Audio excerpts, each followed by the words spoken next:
간청하며 그제서야 돌이켜 그 집으로 들어오는지라. 롯이 그들을 위하여 식탁을 베풀고 무교병을 구우니 그들이 먹으니라.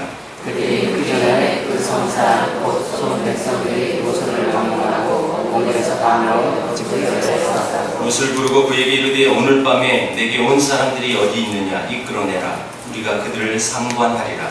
롯이 문 밖에 그에게로 나가서 뒤로 문을 닫고 이르되 청하노니 내 형제들아 이런 악을 행하지 말라. 내게 남자를 가까이 하지 아니하면 기다리는가. 청하건대 내가 그들을 너희에게로 이끌어내니 너희는 좋을 대로 그들에게 말하고 이 사람들은 내 집에 들어왔은즉 이 사람들에게 아무도 저주하지 말라. 그들이 이르되 너는 물러나라. 또 이르되 이자가 들어와서 거류하면서 우리의 법관이 되려 하는도다. 이제 우리가 그들보다 너를 더 헤아리라고 하고 롯을 밀치며 가까이 가서 그 문을 부수려고 하는지라. 그 사람들이 손을 이어 롯을 집으로 끌어들이고 문을 닫고 문 밖에 무리를 대소를 막론하고 그 눈을 어둡게 하니 그들이 문을 찾느라고 헤매었더라. 그 사람들이 그에게 이에 착한 자가 또 있느냐. 내 사내나 자매나 성 중에 그 착한 자들을 다 성하게 끌어내라. 그들에 대한 부르짖음이 여호와 앞에 크므로 여호와께서 이곳을 멸하시려고 우리를 보내셨나니 우리가 멸하리라. 롯이 나서 그 아들과 결혼할 사내에게 말하기를 여호와께서 이 성을 멸하시더니 너희는 나아가소서 떠나라고. 그의 사내들은 공감을 여겨라. 동틀 때에 천사가 롯을 재촉하여 이르되 일어나 여기 있는 네 아내와 두 딸을 이끌어내라. 이 성의 제약 중에 함께 멸망할까 하노라. 그러나 롯이 죽지 않으며 그 사람들이 롯의 손과 그 아내의 손과 그 딸의 손을 잡아내어 성 밖에 내리니 여호와께서 그에게 자기를 일어나시니라. 그 사람들이 그들을 밖으로 이끌어낸 후에 이르되 도망하여 생명을 보존하라. 돌아보거나 들에 머물지 말고 산으로 도망하여 멸망함을 면하라. 롯이 그에게 이르되 내 주여 임하옵소서. 주의 종이 주께 은혜를 입었고 주께서 큰 인자를 내게 베푸사 내 생명을 구원하시오나 내가 도망하여 산에까지 갈 수 없나이다. 두렵건대 재앙을 만나 죽을까 하나이다. 보소서 저 성읍은 도망하게 하고 잡기로하니 나를 그곳으로 도망하게 하소서. 이는 작은 성읍이 아니니까 내 생명이 부족이니라. 그가 그에게 이르되 내가 이 일에도 네 소원을 들었은즉 네가 말하는 그 성읍을 멸하지 아니하리니. 그리고 속히로나 내가 거기 이르기까지는 내가 아무 일도 행할 수 없노라 하였더라. 그러므로 그 성읍 이름을 소아라. 롯이 소알에 들어갈 때 해가 돋았더라.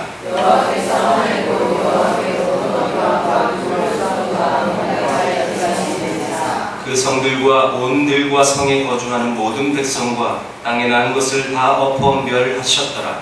그렇지 않은 이들을 도와서 도로 기름이 아브라함이 그 아침에 일찍이 일어나 여호와 앞에 서 있던 곳에 이르러 소돔과 고모라와 그 온 지역을 향하여 눈을 들어 용기가 오니 나의 용기같이 씻으심을 구하라. 같이 있습니다. 하나님이 그 지역의 성을 멸하실 때 곧 롯이 거주하는 성을 엎으실 때에 하나님이 아브라함을 생각하사 롯을 그 엎으시는 중에서 내보내셨더라.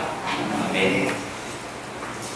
흔히 믿는 사람들도 높은 자리에 앉고 중요한 자리에 서야 세상에 영향력을 끼칠 수 있다라고 생각하는 사람들이 많이 있습니다. 그래서 어떻게 해서든지 어떤 방법으로든지 높은 자리를 또 그 위치를 얻으려고 그래서 그것이 하나님께 영광 돌리는 것이라고 이렇게 착각을 하며 살아가는 성도가 있습니다. 오늘 아마도 오늘 본문에 나오는 롯이 그런 가치관을 갖고 살지는 않았는지 생각되어집니다. 오늘 롯이 있는 장소가 어디냐고 했더니 성문에 앉아 있었다라고 기록했어요. 성문. 여러분 이 성문에 앉았다는 것 이것은 고대의 굉장히 중요한 위치를 말하는 장소이기도 합니다. 성문에 앉은 것은 아무나 앉는 것이 아니라 그 지역의 유지들, 재판장, 장로, 그 지역의 최고 어떻게 보면 통치자, 지도자들 끝들이 성문에 앉아서 거기서 재판도 하고 거기서 다스리기도 하는 그런 의미를 갖고 있는 것입니다. 그러니까 이 롯이 소돔성에 들어간 이유 그리고 14장에 나타났던 소돔과 고모라가 다 이제 뺏기고 롯도 붙잡혀 갔을 때 아브라함이 전쟁하러 올라가서 다시 회복하잖아요. 아마도 그 이후에 이 롯은 이 지역에 유지가 되었을 거라고 우리가 판단되어지는데, 그래서 롯은 자기가 소돔성에서 이제 상당한 영향력을 끼치는 그런 자리에 있었다라고 아마도 자기는 그렇게 자부심을 자기간에 가지고 살았을 것입니다. 과연 믿는 사람이 사회적으로 높은 지위와 위치에 진출하면, 그리고 돈을 많이 번다든지 또 많이 배운다든지 하면 성도로서의 영향력을 여러분 갖게 될까요? 그것이 성도의 영향력에 갖는 조건이 될까요? 그렇지 않다는 거죠.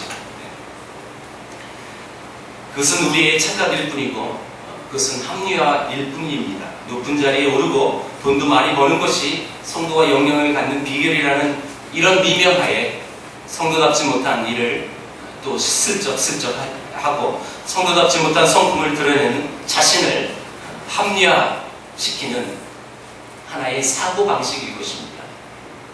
오늘 롯이 그 증거입니다. 증거.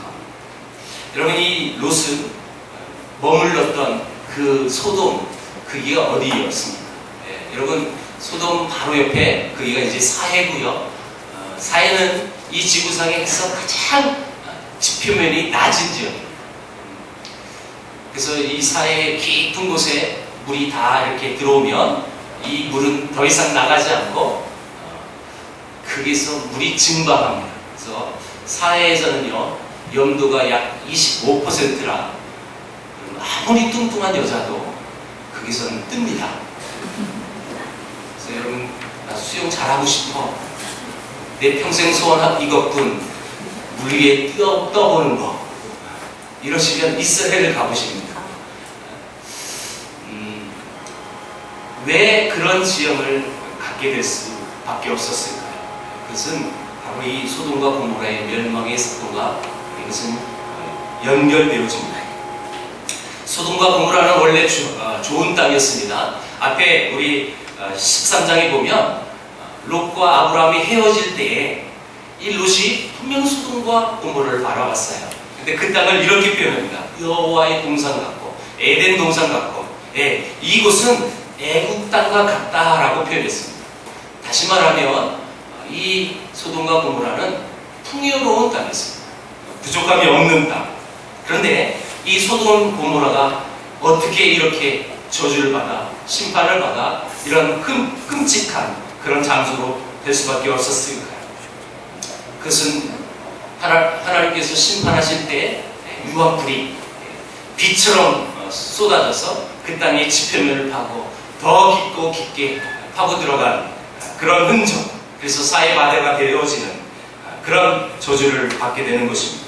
영어에서 소도마이트, 소도미라는 이 말이 있는데요. 이 말은 더러운 인간, 타락한 인간이라는 뜻을 가지는 의미입니다.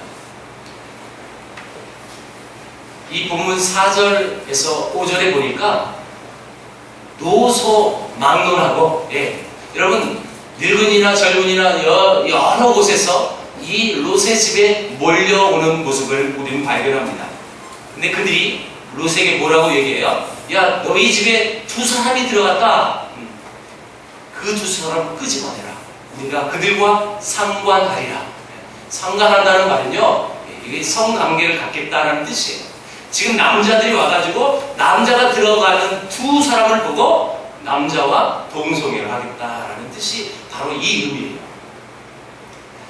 여러분, 정말 추하고 더러운 모습이지만 실제로 소돔 고모라는 이런 문화를 갖고 있었습니다.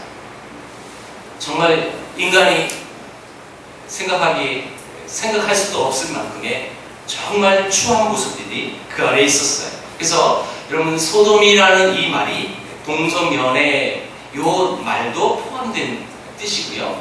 그 말엔 또 이런 뜻이 포함된대요. 짐승과 성관계를 갖는 요 말도 소돔이라는 말에 포함이 된다. 여러분, 말하기도 더러운 것이지만 그것이 이 소돔의 현실이었습니다.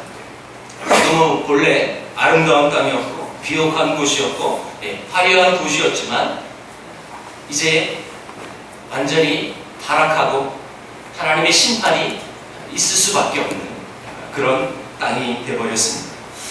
어떻게 보면 인간의 타락보다 정말 무서운 것이 없을 거라고 생각합니다. 인간의 타락, 무슨 끝이 없습니다. 유머인데요. 우리는 정말 사랑받지 못한 사람을 이렇게 불러요. 개 같은 사람, 개의 자식. 이건 아무리 해도 직역을 못할 것 같아요. 여러분 알아서 새겨드세요. 이런 욕하죠? 한국 사람들이 제일 먼저 또 흔한 욕으로 욕을 합니다. 아마도 개가 우리 말을 알았다면 개들이 그랬을 것 같아요. 우리가 봤을 땐 인간이 더 더럽지 왜 우리를 그렇게 폄하해? 그래서 개들이 그런데요. 우리는 개같이 않은 개를 이 사람 같은 놈이라고 부른답니다.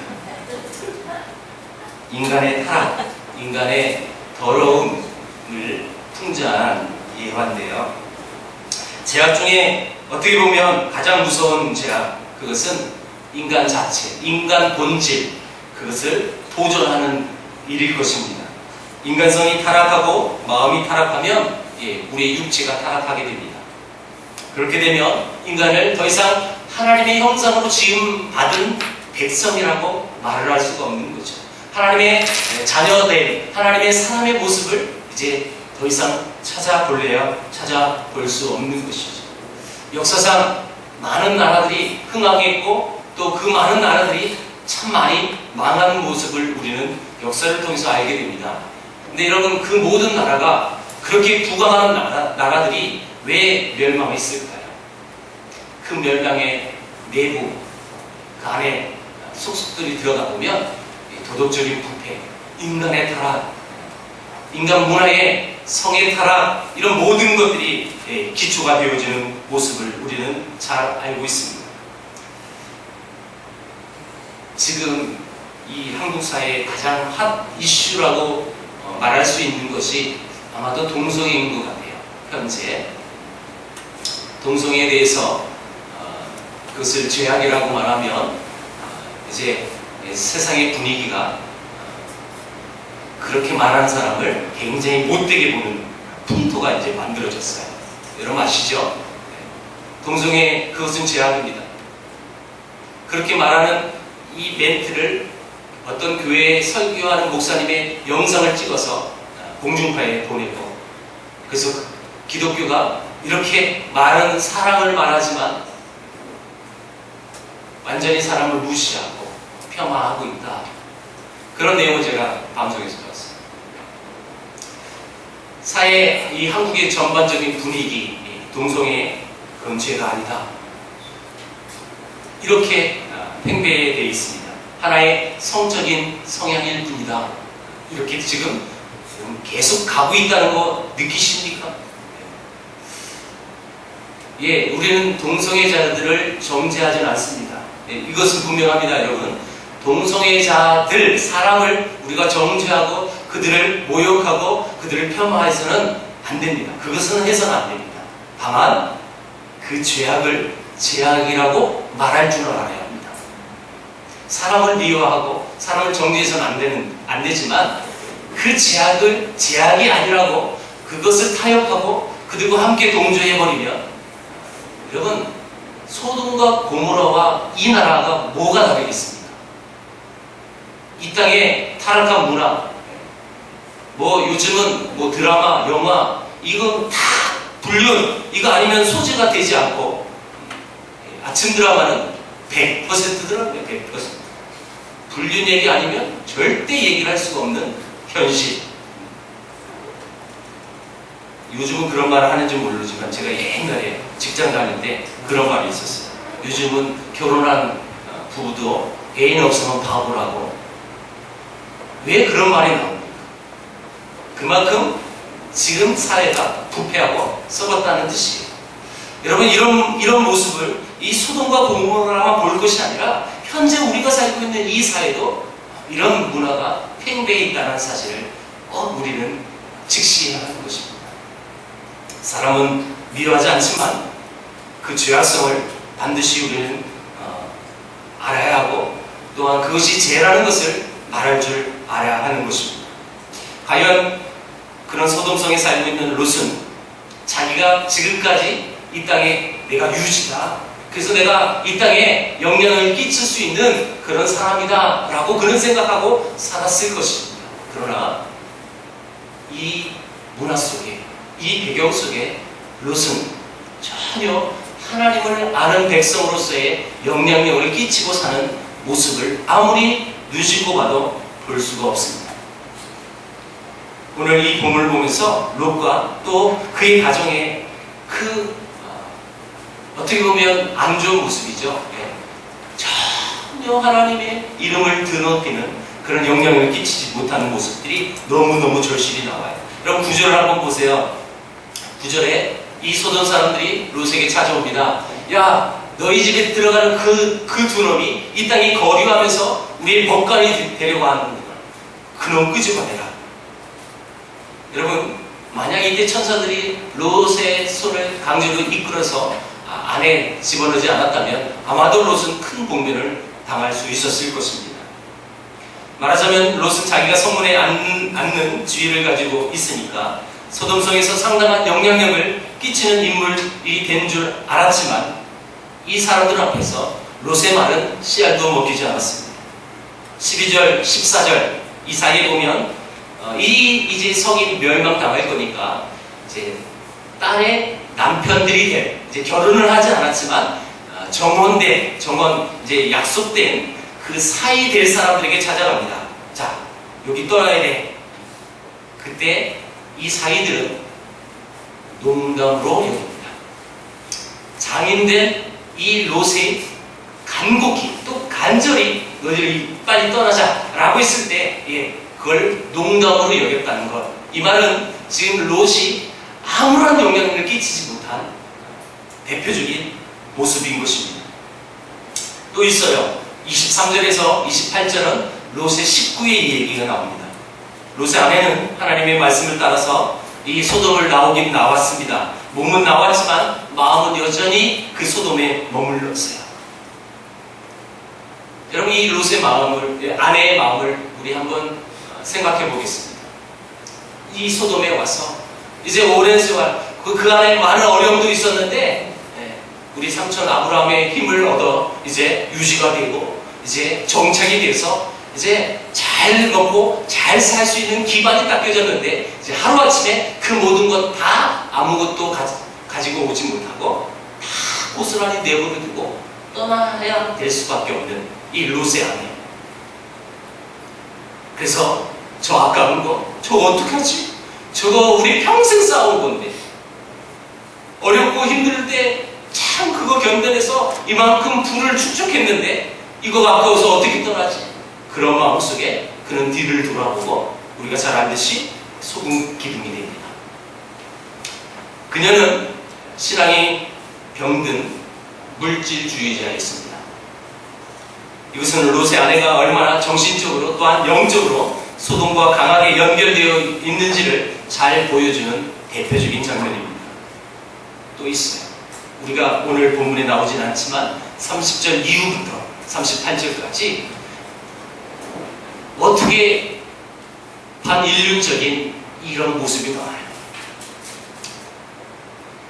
그 소돔을 도망 나오긴 나왔으나 아버지와 이 두 딸이 이제 드디어 산에 도망가서 딸들이 생각하죠. 이제 우리가 우리의 대를 이을 남자가 없다. 그 남자는 이 앞에 있는 우리 아버지밖에 없다. 술 먹여서 그래서 성관계를 갖고 그래서 아들을 낳습니다. 아버지가 딸들과 동침해서 자녀를 낳는, 이 말 꺼내기도 부끄러울 만큼 너무 끔찍한 상황들이 벌어집니다. 소돔에서 나오긴 나왔어요.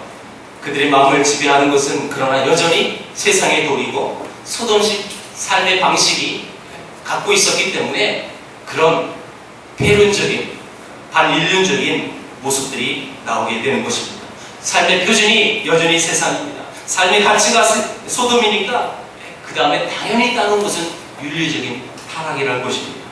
한마디로 롯의 가정은 소돔에 의해서 지배당하는 삶을 산 것이고 결국 롯은 착각하고 산 것입니다. 자기는 소돔의 성문에 앉는 그런 사람이 되었기 때문에 그 사회에 영향력을 줄 수 있는 그런 사람이라고 생각했지만 대단히 잘못된 착각이었습니다. 그가 말했을 때 소돔 사람은 듣지 않았습니다. 사이될 사람 듣지도 않았습니다. 롯에 속한 것은 이제 아무것도 없습니다. 롯의 영향을 받고 사는 사람은 한 사람도 없습니다. 그저 사업상의 교제고 친분뿐이었고 그저 혈연의 관계였을 뿐이었고 영적인 영향은 아무것도 끼치지 않습니다. 심지어 아내 또 딸들과 사이까지에게까지 아무런 영향을 끼치지 못하는 모습을 봅니다. 성도가 세상에 남보다 더 높은 지위와 물질을 얻는다고 해서 영향력 있는 삶을 사는 것이 절대 아닙니다. 물론 높은 지위와 또 유명세를 갖고 그가 신실하게 하나님을 섬기며 그 모습을 통해서 또 하나님의 영광을 받을 수 있겠지만 그의 지위와 그의 명성이 절대 영향력을 주는 요소는 아니라는 겁니다. 제가 여러분들에게 질문해 봅니다. 여러분들의 삶은 현재 소돔적인 삶입니까? 아니면 성경적인 삶입니까? 여러분은 얼마나 영향력이 있는 삶을 지금 살고 있다고 생각하십니까? 내가 내 주위에서 내 삶의 현장에서 롯처럼 이렇게 절박한 이 메시지를 선포할 때 내 말을 들어줄 수 있는 사람이 과연 몇 명이 될까요? 한번 생각해봐요. 여러분, 과연 그런 하나님이 원하는 하나님을 믿는 백성이 아름다운 영향을 끼치며 살아갈 수 있는 방법은 뭘까요? 오늘 이 본문을 보면서 그 방법들을 우리가 한번 찾아보기를 원합니다. 16절을 보면 롯은 천사가 아무리 재촉해도 얼마나 태평하게 가만 천천히 있는지 몰라요. 나중에는 안 되겠습니까? 천사들이 롯의 손을 잡아 이끌어내버립니다. 롯이 끝까지 이렇게 미련을 버리지 못한 이유가 뭘까요?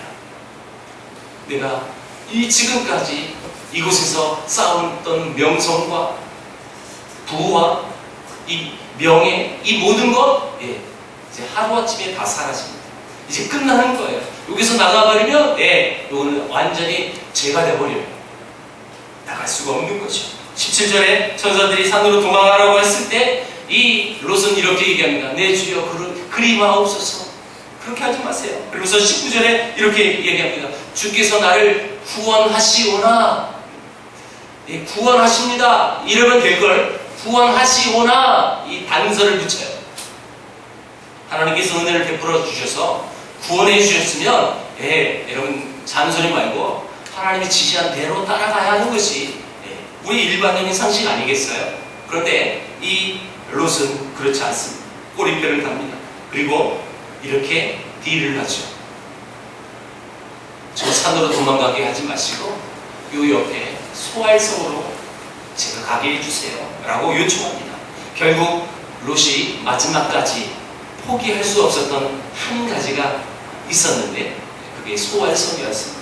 왜냐하면 소알은 작은 성이라는 뜻입니다. 근데 앞부분 13장에 보니까 소돔, 고모라, 소알까지 굉장히 물이 넉넉한 곳이다 라고 표현을 했어요. 다시 말하면 평생 쌓아온 이 소돔이 멸망하는 허무함을 경험하면서 롯은 이 소알성까지 포기하지 못하고 있는 모습을 우리는 보게 됩니다. 그래서 소돔이 없으면 소알이라도 차지하고 싶었던 그의 마음, 불타버린 이 소돔의 변두리인 소알이라도 소유하려고 했던 이 롯의 마음을 우리는 잘 볼 수 있습니다. 신분상으로는 성도이지만 마음으로는 아직도 소돔의 무대 위에서 결코 포기할 수 없는 나의 작은 성을 갖고 사는 것이 우리들의 모습은 아닌가요? 우리도 하나님 여기까지는 인정하겠지만 요거는 안 돼요. 하나님 요거는 내가 꼭 차지할 수 있도록 요거까지는 하나님 가져가지 마세요. 이런 소알이 우리에게 있지 않습니까? 여러분의 소원은 무엇입니까? 남몰래 숨기고 있는 것이, 부정한 방법으로 부를 축적하는 것이, 또 나의 교만이나 나의 콧대, 그것도 소환이 될 수 있습니다. 롯처럼 이것만 아니라고 하나님께 매달려서 달라고 떼쓰는 그것이 우리에게 소환이 될 수 있는 것입니다. 여러분, 소환서보다 더 중요한 것이 있었는데 이 롯은 그것을 보지 못했어요. 더 중요한 것은 생명이었습니다. 지금 천사들이 이 롯의 가정에 와서 뭐라고 얘기합니까? 생명을 보존하라. 생명을 보존하라. 지금 잘 먹고 잘 사는 여러분, 이게 문제가 아니라 사느냐 죽느냐의 문제입니다. 사느냐 죽느냐인데 지금 롯은요 그것에 가치를 두지 않아요. 그것보다요 소활이에요. 소활. 여러분, 혹시 물질을 많이 잃어버렸습니까? 그래서 쪼들거나 또 그래서 억울하고 분하십니까? 그럴 필요 없습니다. 그거 다 툭툭 털어버리고 오직 생명을 보존하십시오. 그거보다 더 소중한 생명이 먼저 우리 우선순위가 되어야 합니다. 생명 중심, 이 가치관을 가져서 생각을 바꿔야 하는 것입니다. 물질 중심으로, 자기 소욕의 중심으로 사는 사람의 말로가 얼마나 비참한지입니다. 누가복음 14장에 예수님이 나의 제자가 되는 조건을 말씀하셨어요. 세 가지를 크게 말씀하십니다. 첫 번째가 내 제자가 되려면 부모, 처자, 그리고 형제, 또 자매, 그리고 자기 목숨까지도 미워하지 않으면 내 제자가 될 수 없다라고 첫 번째 말씀하셨고, 둘째는 자기 십자가를 지지 않으면 절대 내 제자가 될 수 없다라고 말씀하시며, 세 번째는 모든 소유를 버리고 쫓아야 한다라고 말합니다. 이 뜻이 뭘까요?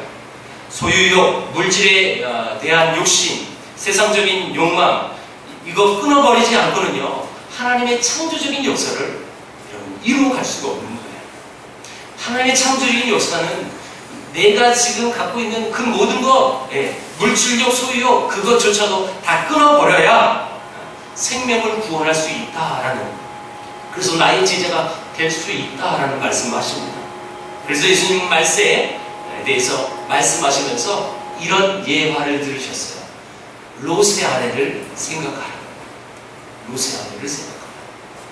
롯의 아내가 어떻게 죽었냐고 말해요. 소돔 고모라를 떠났지만 마음은 여전히 소돔에 있습니다. 그 안에 두고 온 모든 것, 나의 인간 관계, 정, 그런 것 끊지 못하면 여러분 생명이 끊어지는 거예요. 롯의 아내가 실질적으로 그립다.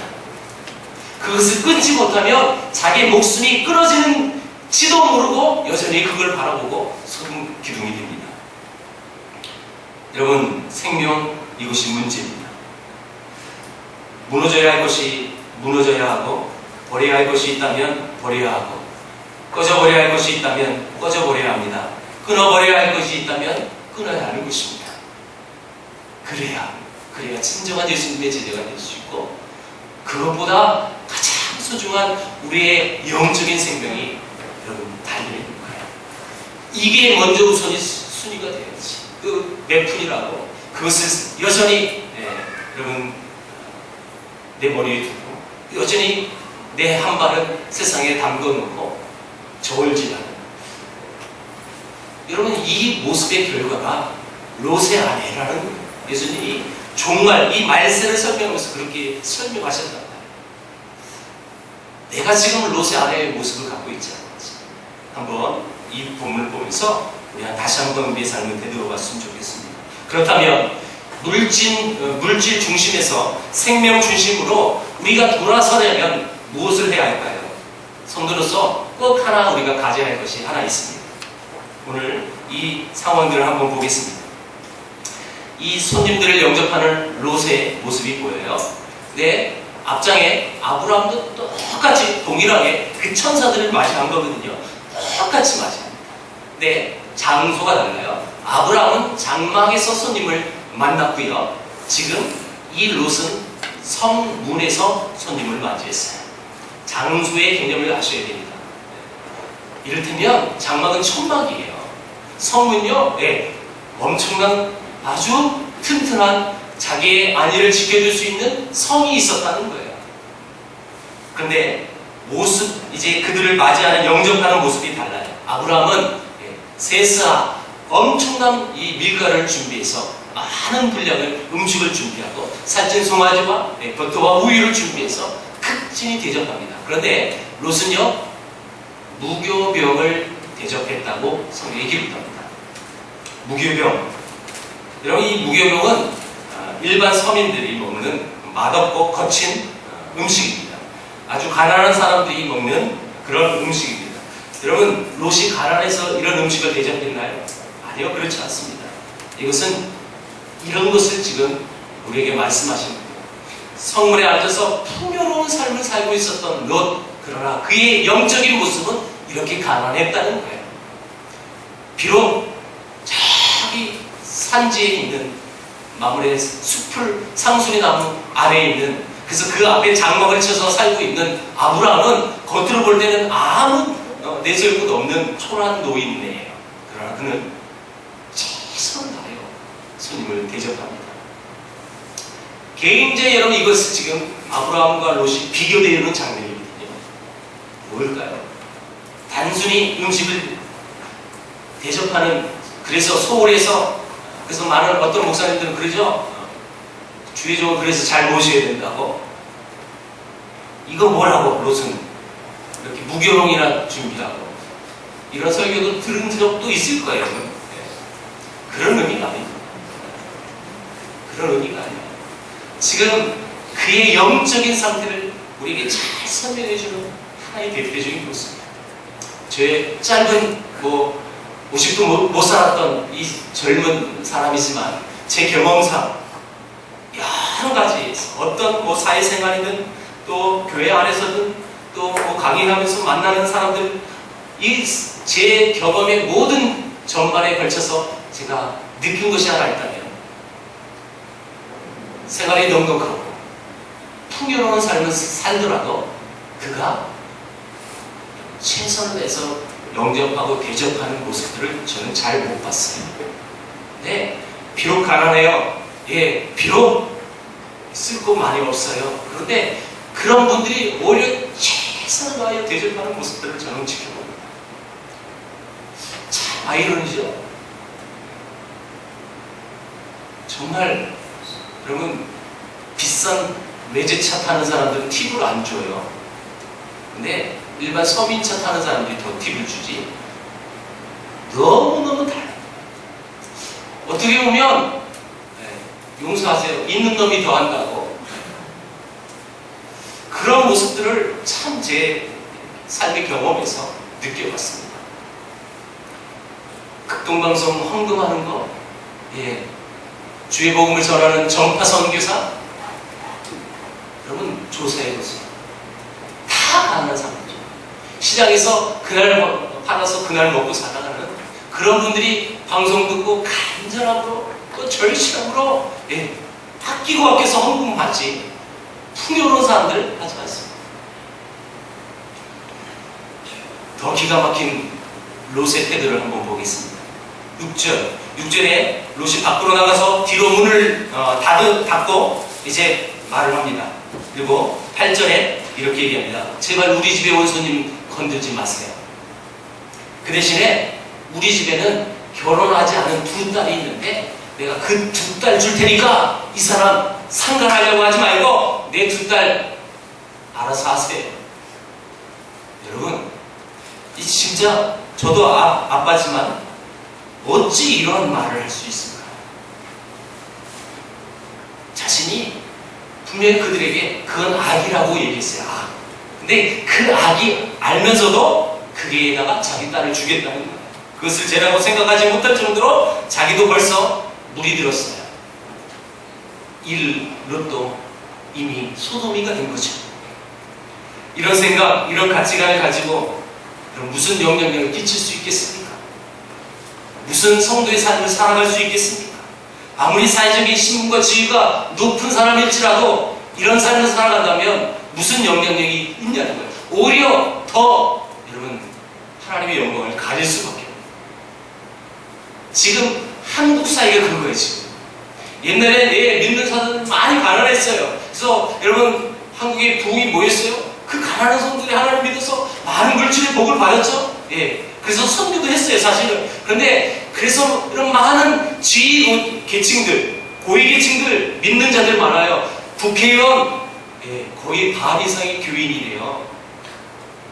우리나라에 유명한 이 고위 계층들, 믿는 자들 퍼센티지가 일반 복음화율보다 훨씬 높습니다.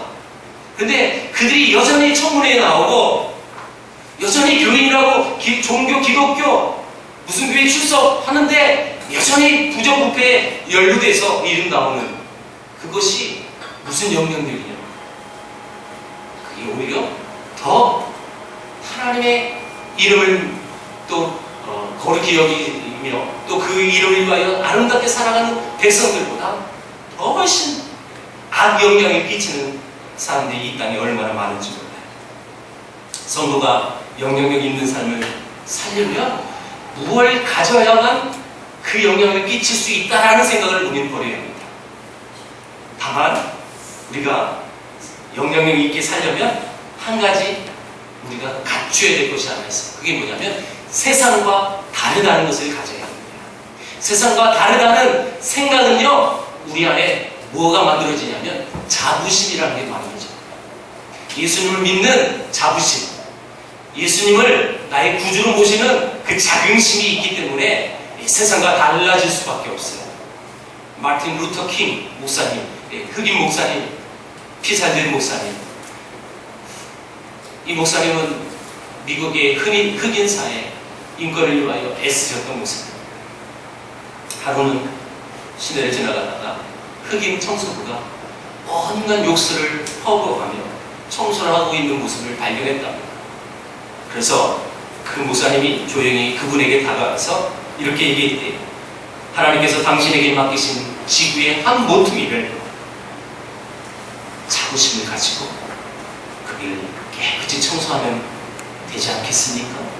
당신이 청소할 때 베토벤이 음악을 작곡하듯이, 미켈란젤로가 조각을 하듯이, 게테가 작품을 만들듯이 성도의 자부심을 가지고 그 청소하시면 안 되겠습니까? 라고 한 말이 있답니다. 성도가 세상과 달라야 하는 것 중에 첫 번째는 바로 이 자부심입니다. 자부심을 잃으면 여러분 세상을 따라갈 수밖에 없어요. 신앙의 자부심을 잃으면 성도는 추하게 됩니다.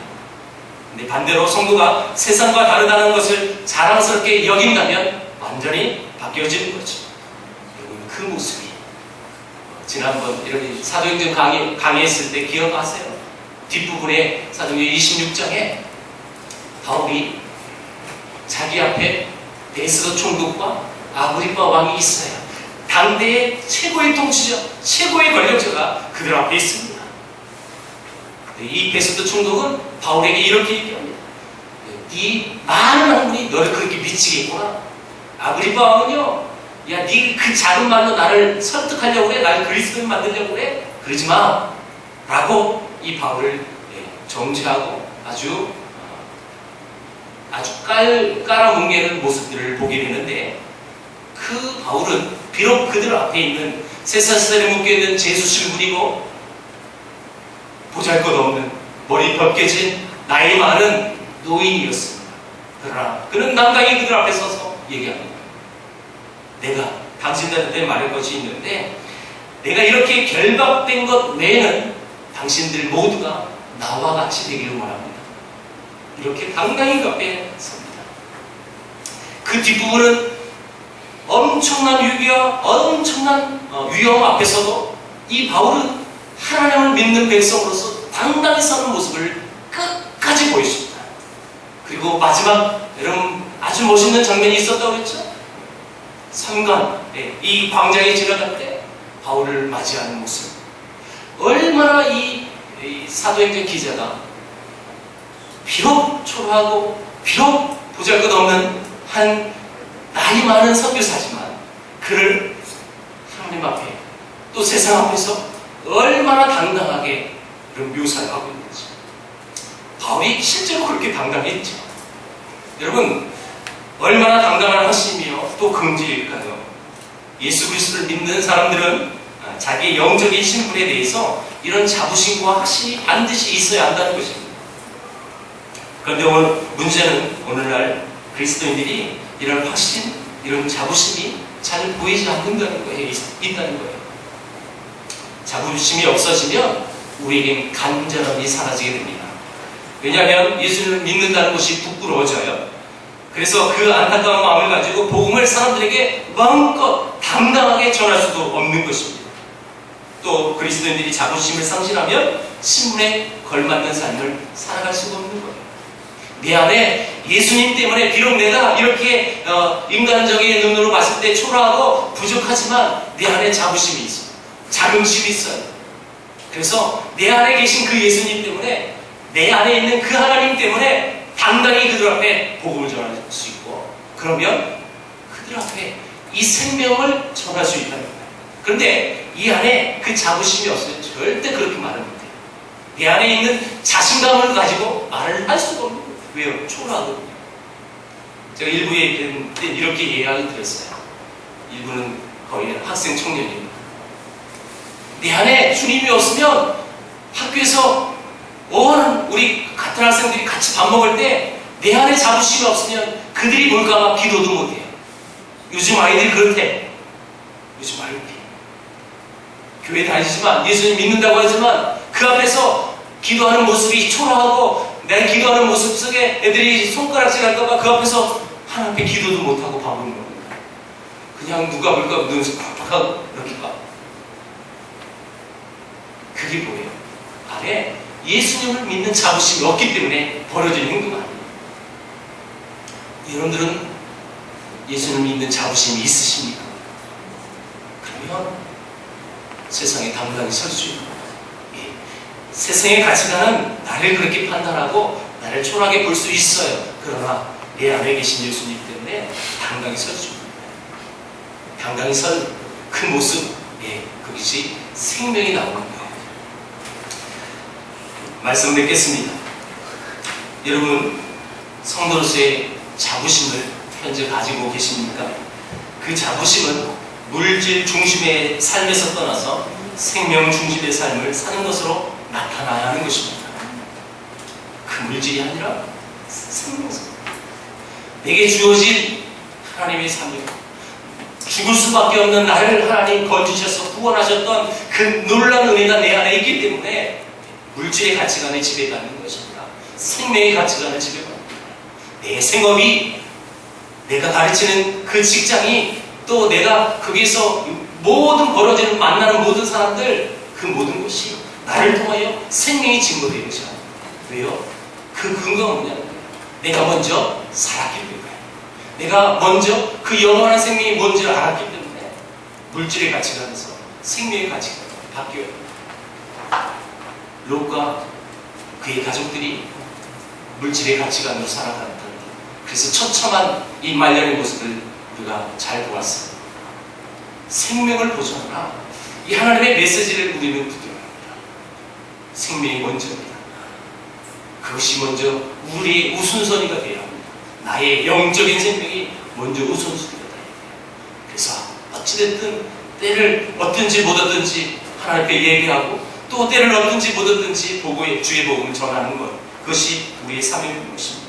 생명 중심의 삶을 사는 성도는 신앙의 자부심, 성도라는 신분의 자부심을 가져야 하는 것인데, 우리 세계를 품은 교인들 모두가 이런 아름다운 자부심을 누리며 살아가기를 주의 이름으로 축복합니다. 기도하겠습니다. 하나님 감사합니다. 우리를 죄에서 구원하는